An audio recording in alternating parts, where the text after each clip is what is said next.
C1.4 mark true or false. True એટલે સાચું અને ફોલ્સ એટલે ખોટું. આપણે સાચું ખોટું કહેવાનું છે. First sentence, generally we detect smell of food through nose. Generally એટલે કે સામાન્ય રીતે. We detect smell of food through nose. આપણે જે ફૂડ છે એની જે સ્મેલ છે ડિટેક્ટ એટલે એને ઓળખીએ છીએ થ્રુ નોઝ, નાક દ્વારા આપણે એને ઓળખીએ છીએ. It's true or false. So it's true, સાચું છે.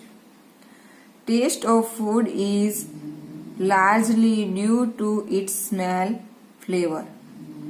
કે જે ટેસ્ટ ઓફ ફૂડ છે, જે ફૂડ ખોરાક છે એનો જે ટેસ્ટ છે, largely due to its smell અથવા તો એની ફ્લેવર કે એની જે સુગંધ છે, એની જે સોડમ છે એના પરથી એ જે ફૂડ છે એનો ટેસ્ટ નક્કી થાય છે. તો એ પણ સાચું છે, ટ્રુ છે. Third, smell is more natural than touching or seeing. જે સ્મેલ છે, જે સુગંધ છે, ઇઝ મોર નેચરલ. નેચરલ એટલે કુદરતી. Than touching or seeing.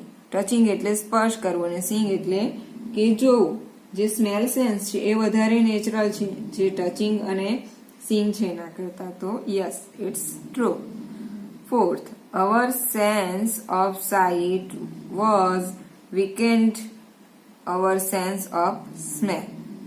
our sense of sight કે આપણે જે જોવાની જે શક્તિ છે has weakened એટલે નબળી પડવી. our sense of smell કે આપણી જે સૂંઘવાની જે સ્મેલ સેન્સ છે એને નબળી પાડે છે. તો જોવાનું અને સૂંઘવાનું સાથે કોઈ કનેક્શન નથી, એટલા માટે એ રોંગ છે. Fourth one is wrong. Fifth, in times of come we will develop electronic device for smelling. In times of come we will develop એટલે વિકસાવવું. ઇલેક્ટ્રોનિક એટલે ઇલેક્ટ્રિક. ડિવાઇસ સાધન. ફોર સ્મેલિંગ કે આપણે સમય જેમ જેમ પસાર થતો જશે, જેમ ડેવલપ થતો જશે, વિકાસ થતો જશે સમયનો, તેમ આપણે જે સ્મેલ સેન્સ માટે કોઈ સાધન વિકસાવીશું. તો ઇટ્સ ફોલ્સ કે એવું બની શકે નહીં. So first, second, third are right and fourth and fifth one is wrong. C1.5 list the words that are related to smell, taste and sense. કે અહીં જે ટેબલ આપવામાં આવ્યું છે તો એ ટેબલની અંદર તમારે જે ટેક્સ્ટ છે એની અંદરથી smell related, taste related and sense related words લખવાના છે. તો આપણે જોઈએ તો જે સ્મેલ છે તો સ્મેલની અંદર શું શું આવી શકશે? તો જે ફ્લેવર્સ, બરોબર, તો એ પણ સ્મેલ રિલેટેડ છે. ઓર્ડર એનો પણ સ્મેલ જ થાય છે, સુગંધ. સ્નીફ એટલે પણ શું થાય છે કે સૂંઘવું. પછી જે ઓલ ફેક્ટરી આવે છે, બરોબર, એ પણ આપણો જે કોષ છે સૂંઘવા માટેનો જ છે. પછી આપણે જોયું તેમ ઇથર્નલ, એરોમેટિક, ફ્રેગ્નન્ટ, પછી ગાર્લિક, બર્નિંગ, ગોટી, એ બધા શું સ્મેલમાં આવી શકે છે. પછી છે ટેસ્ટ. તો ટેસ્ટની અંદર આપણે જે ટેસ્ટ આવે છે, કયા કયા ટેસ્ટની વાત કરીએ છીએ? તો જે સૂપ છે, પછી શીપ છે જે ચુસ્કી ભરીએ છીએ તે, પછી સ્વીટ એટલે કે મીઠું, સોર એટલે ખાટું, સોલ્ટી એટલે ખારું, બીટર, ચ્યુ, આ જે છે એ ટેસ્ટ સેન્સમાં આવે છે. પછી સેન્સ એટલે કે આપણી ઇન્દ્રિયો, તો એમાં આવશે કેવિટીઝ, પછી inhale, exhale, temperature, substance, molecules, flavour profile, receptor. આ જે વર્ડ છે એ બધા સેન્સીસમાં આવી શકે છે. Next page.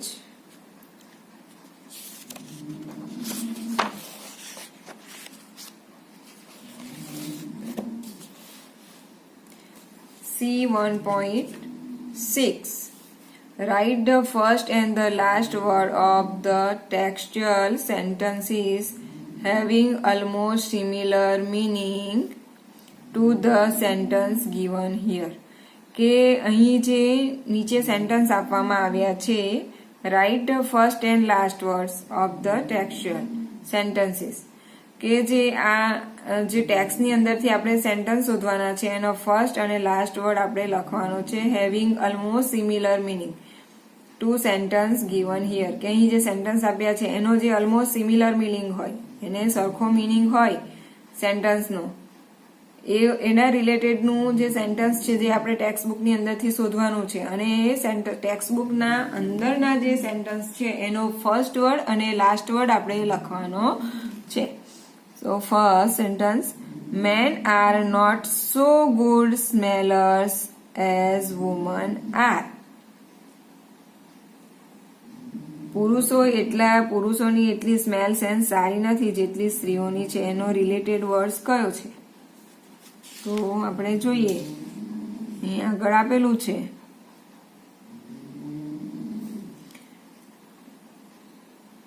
There is some variation in sense of smell of women than that of men. Women have more acute sense of smell than men have.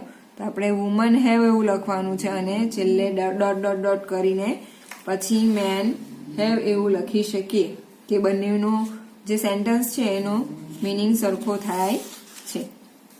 પછી second sentence છે, no artificial smell device will easily replace our natural sense of smell. No artificial એટલે કૃત્રિમ, smell device will easily replace એટલે તેની જગ્યાએ નાખવું, ના બદલે મૂકવું, our natural sense of smell. તો અહીં આગળ કયું સેન્ટેન્સ આવી શકશે? જે આપણે લાસ્ટ 2 સેકન્ડ પેરેગ્રાફમાં આવે છે.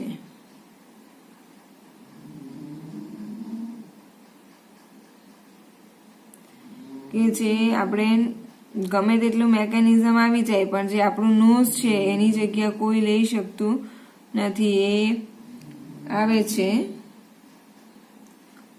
અહીંયા આગળ કે although some human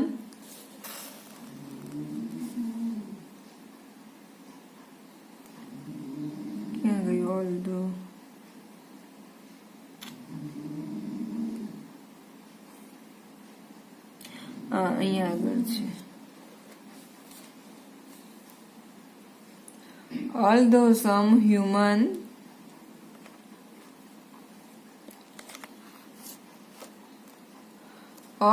some human sense can be outdone by mechanical device, smell cannot. બરોબર. તો આ જે સેન્ટેન્સ છે એ એના રિલેટેડ છે. પછી even robot can not identify the smell. જે રોબોટ છે એ ગમે તેટલો રોબોટ અત્યારે આપણે જોઈએ કે એ ગમે તેટલું આપણું સાયન્સ આગળ છે પણ જે રોબોટ છે એ પણ જે સ્મેલ સેન્સ છે એને ઓળખી શકે નહીં. કેમ નહીં ઓળખી શકે robot? The living nose is not likely to be replaced by any non-living controversies in the foreseeable future. એ જે છે એ sentence even robot can not identify the smell related એનો સિમિલર મિનિંગમાં જ આવે છે. પછી પાંચમું છે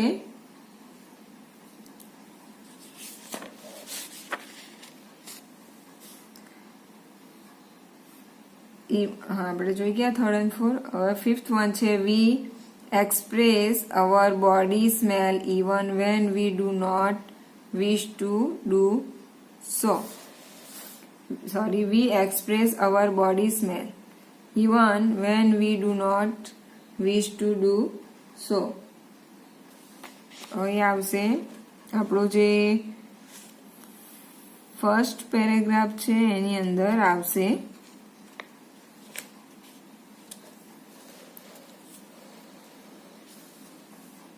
we express our body smell. Express એટલે વર્ણવવું અથવા તો બતાવવું અને body smell even when we do not wish to do so કે આપણે નહીં ઈચ્છીએ તો પણ જે સ્મેલ છે બરોબર એ એનું કામ કરતી જ જાય છે. સોરી, એ અહીંયા આગળ આવશે કે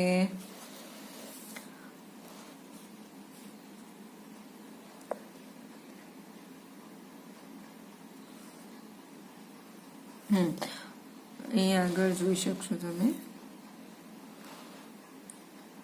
order on the contrary is not consciously control, કે જે ઓર્ડર એટલે પણ શું થાય અહીંયા સોડમ સુગંધ, કે એને આપણે કન્ટ્રરી ક્યારેય એને કંટ્રોલ કરી શકતા નથી. બરોબર, બીજી જે સેન્સ છે એને આપણે કંટ્રોલ કરી શકીએ, લિમિટેશનમાં આવે છે, પણ જે સ્મેલ સેન્સ છે એ આપણી ક્યારેય કંટ્રોલમાં આવી શકતી નથી. સો we finish our comprehension 1 here and we will start our read to first aid in next lecture. Okay, so you all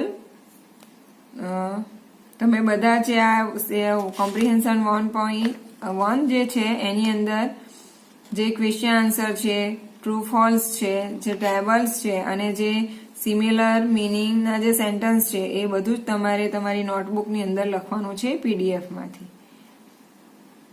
okay.